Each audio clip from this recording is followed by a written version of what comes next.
Hey guys, Tom here from Northside Barbell Club in the Dynamic Training Center, Fredericton's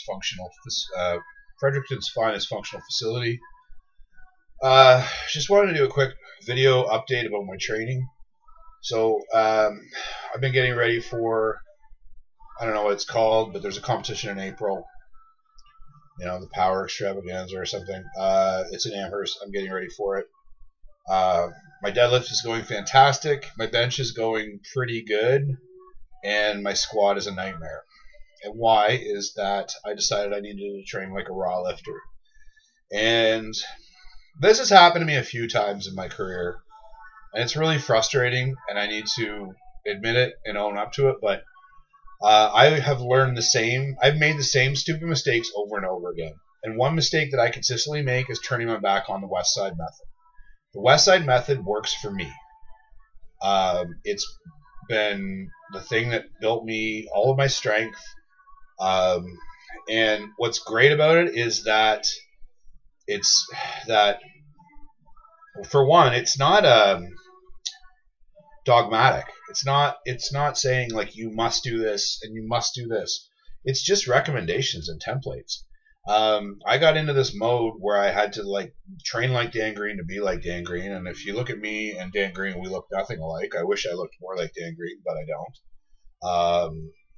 Apparently, though, I might be handsomer. I don't know.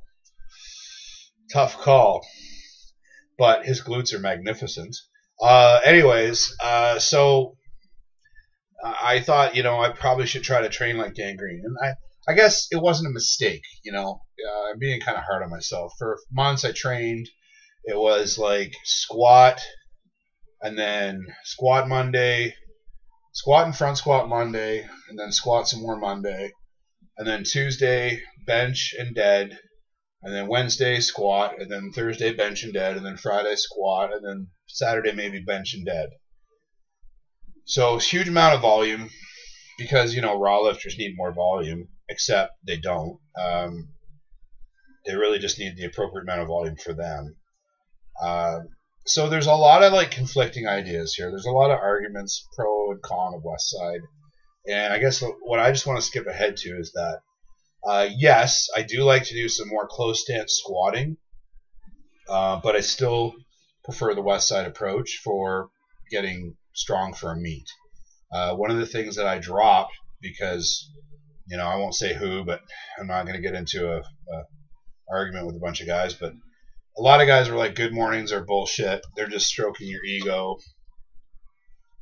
I totally disagree. I find that a good morning, especially a heavy one, is a great way to learn your groove.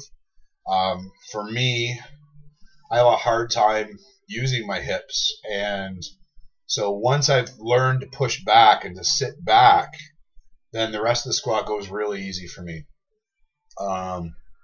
So being able to sit back with a ton of weight on my back is something that I need to practice. And that's just me. So I'd recommend for any lifters out there, a lesson I guess to learn from me is that, yes, you can incorporate new exercises. You can incorporate new ideas.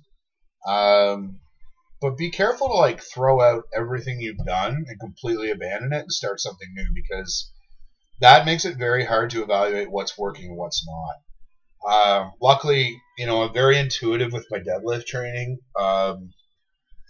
And so my deadlift is still progressing very nicely. I did benefit from some of the pause benching and just but then again, I really didn't, because I ended up going back to speed benching with like 225, 275, and then doing, max effort exercises that weren't quite the bench.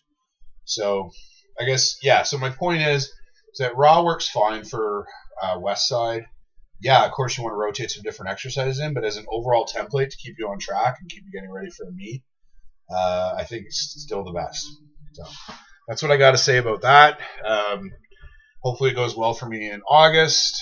And, yeah, good training. Thanks.